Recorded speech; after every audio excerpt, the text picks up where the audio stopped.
Alrighty, so you still can't get your carpet or flooring installer to show up and do the thing? You're going to go ahead and take on this project on your own. So let me walk you through this here. What's good? It's Carpet Mike here from CarpetExpertBlueprint.com. We have SA wood subfloor with some janky old tiles down on it. They're just vinyl tiles though, so we're going to go ahead and install some tack strips. Now, we got to get the strips around the full perimeter of the room and no shortcuts. Have it go wall to wall to wall, and an easy way to figure this is just a fingertip space away from the baseboards. Really, it's about a 1/4 inch, but just use your fingertips. That's a perfect way for you to measure. Work your way out around the room, smacking it with that hammer. Do not smack those baseboards. And once you have completed this from wall to wall to wall, keeping a consistent flow of these tack strips, we're going to go ahead and get on to phase 2.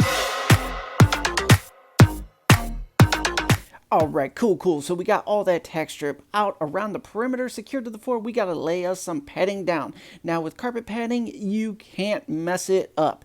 And I mean that being dead serious. As long as you got the right side up, get a little bit of sheen on the top, you are in good shape. Now you could slice and dice and Tetris this all day long. As long as you tape all your seams together or staple your seams together, you're good to go. So let's go ahead and unroll the pad all across the floor, get it nice and covered there. And then with all the seams in this particular scenario, we're just going to staple them down. We got a wood subfloor, so it's fine just to staple it right into that. But if we were working with a concrete subfloor, we would tape it on all the seams and then tape it to the tack strips there.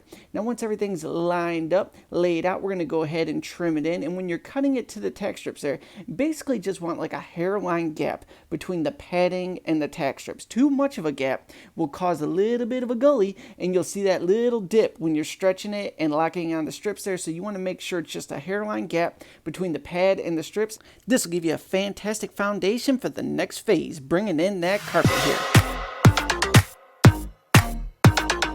Alright, so bringing in the carpet's pretty easy. Don't beat up the walls, get it unrolled, and take it about 2 to 3 inches up each possible wall. We have a seam in this scenario, so we're going to grab 3 of the walls, line it up, and then we're going to get ready to put that seam together. Make sure you picked up every single pad scrap though, because if you get any of those chunks under the carpet and you get everything done, you find it, then you got to pull it all back up and start over. So make sure your workspace is nice and clean after you've laid that pad, line up that carpet. Let's get ready to put these seams together and get that money. Alrighty, carpet's lined up. We are good to go. We're going to fold back one side. This is our seam edge right here. We need to put a fresh edge on the carpet here, because if you butt a raw edge up to another raw edge, it's just going to look like hot garbage, and we can't have that here. So for me, I love freestyle cutting. I'll fold it over and I'll trace a line with a nice sharp blade all the way down, but you may be new to this. Do not do this. If you're new to the game, go ahead and get yourself a straight edge, line it up on one edge, and cut it all the way down. Once it's cut, you want to get that seam tape under it like you seen us do there. We brought in the fill piece. Now we're throwing a fresh edge on the fill piece here. We got a 2-piece seam, so we're going to go ahead and get the cross joint cut first.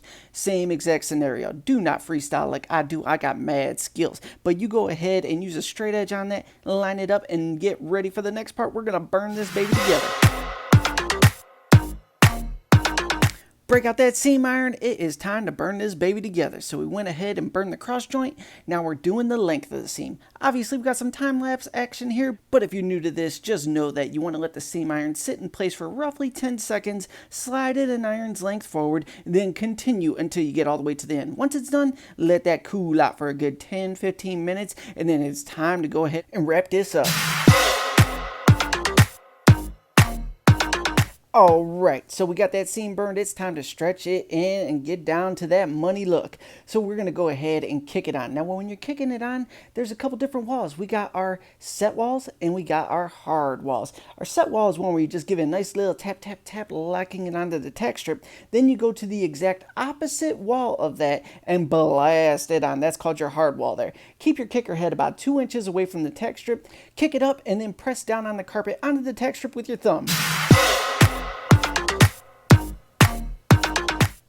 Now we made the final phase. We locked it all onto the tack strips there. Now we got to go ahead and trim and tuck. Now you could use a wall trimmer for this, but if you're the DIY type of person, you probably don't want to invest an extra $70 in a tool you're going to use one time in life.